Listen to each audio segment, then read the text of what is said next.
Capítulo 11. Complicações. Todo mundo nos viu andando juntos para nosso lugar do laboratório. Percebi que ele não virou mais a cadeira para se sentar o mais distante possível de mim. Em vez disso, sentou-se bem ao meu lado, nossos braços quase se tocando. O Sr. Banner entrou na sala naquele momento. Que senso de oportunidade soberbo tinha aquele homem, empurrando um rack alto de metal, sobre rodas, que sustentava uma TV pesadona e obsoleta e um videocassete. Dia de filme. A melhora no astral da sala era quase tangível. O Sr. Banner enfiou a fita no relutante videocassete e foi até a parede para apagar a luz. Então, assim que a sala escureceu, de repente fiquei hiperconsciente de que Edward estava sentado a menos de 3 centímetros de mim. Fiquei pasma com a eletricidade inesperada que fluía por meu corpo, maravilhada que fosse possível ter mais consciência dele do que eu já tinha. Quase fui dominada por um impulso louco de estender a mão e tocá-lo, afagar seu rosto perfeito pelo menos uma vez no escuro. Cruzei os braços bem firmes no peito, os punhos bem apertados. Eu estava perdendo o juízo. Começaram os créditos de abertura, iluminando a sala um pouquinho. Meus olhos, por vontade própria, vagaram para ele. Sorri timidamente ao notar que sua postura era idêntica à minha, os punhos cerrados sobre os braços, olhando-me de lado. Ele também sorriu, os olhos, de certo modo, conseguindo arder, mesmo no escuro. Virei o rosto antes que começasse a ofegar. Era absolutamente ridículo que eu ficasse tonta. A hora pareceu muito comprida. Eu não conseguia me concentrar no filme, nem sabia qual era o tema.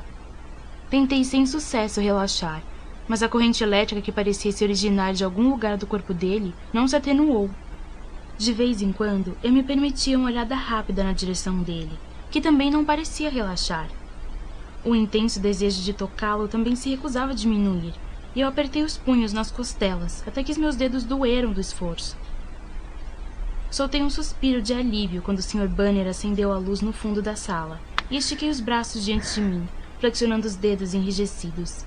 Edward riu ao meu lado. Bom, isso foi interessante, Murmurou ele. Sua voz era sombria e os olhos cautelosos. Foi só o que consegui responder. Vamos? Perguntou ele, levantando-se facilmente. Eu quase gemi. Hora da educação física. Levantei-me com cuidado, preocupada que meu equilíbrio pudesse ter sido afetado pela nova e estranha intensidade entre nós. Ele me acompanhou em silêncio até minha aula seguinte e parou na porta. Virei-me para me despedir. Seu rosto me assustou.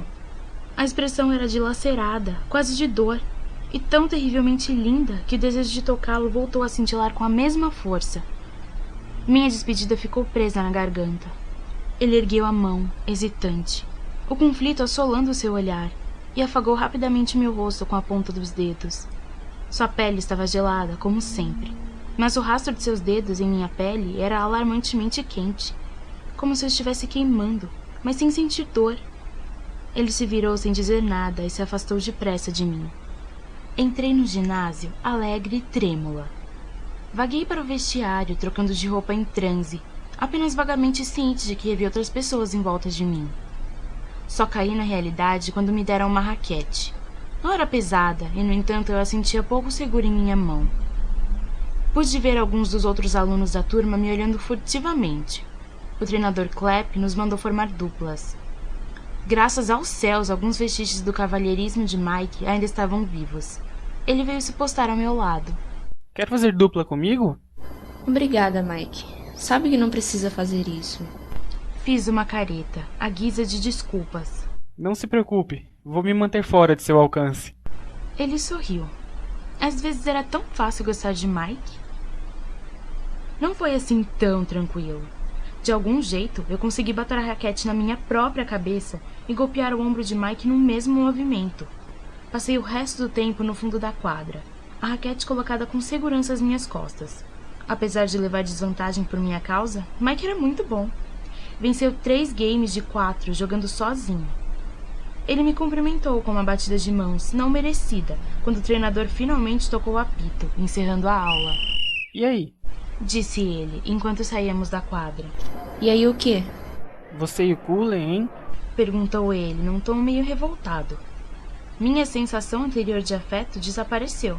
Isso não é da sua conta, Mike. Alertei, xingando Jessica por dentro, amaldiçoando a arder nos abismos do inferno. Eu não gosto disso. Murmurou ele de qualquer forma. Não tem que gostar ou não. Rebati. Ele olha pra você como se você fosse uma coisa de comer.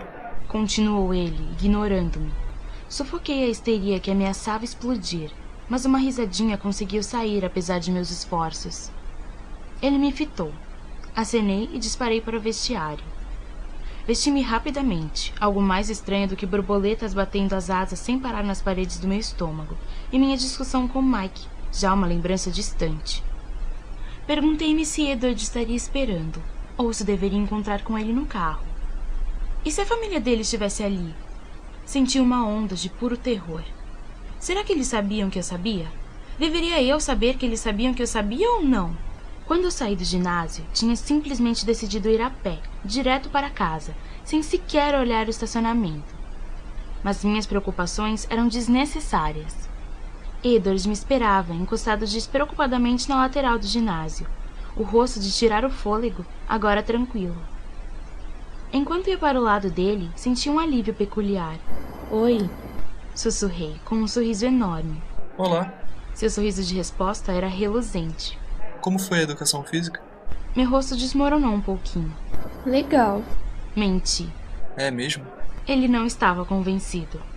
Seus olhos mudaram um pouco de foco, olhando por sobre meu ombro, se estreitando. Olhei para trás e vi as costas de Mike se afastando. Que foi? Perguntei. Os olhos dele voltaram para mim, ainda estreitos. O Newton está me dando nos nervos.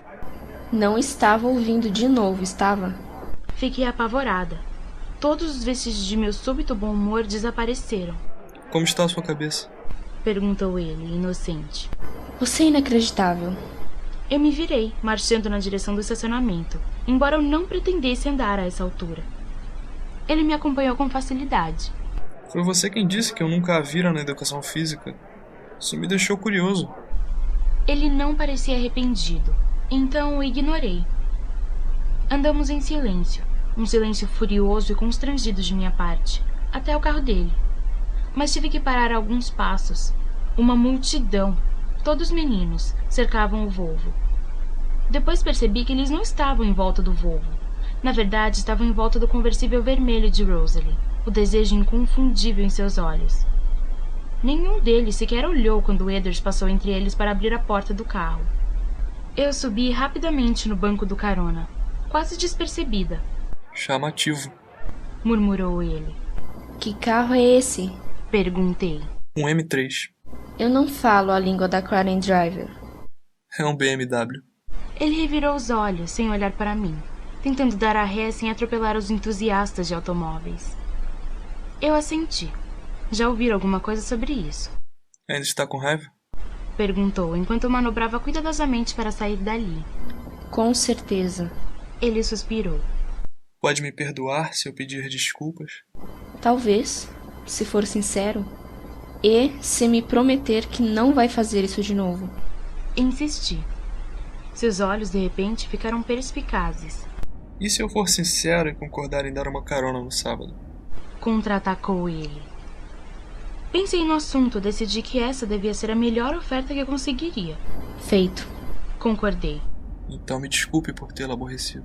Seus olhos arderam de sinceridade por um momento prolongado, acabando com o ritmo de meu coração, e depois ficaram brincalhões. E estarei na sua porta na brilhante manhã de sábado, bem cedo. Não vai me ajudar nos problemas com Charlie se um Volvo desconhecido estiver na entrada de carros.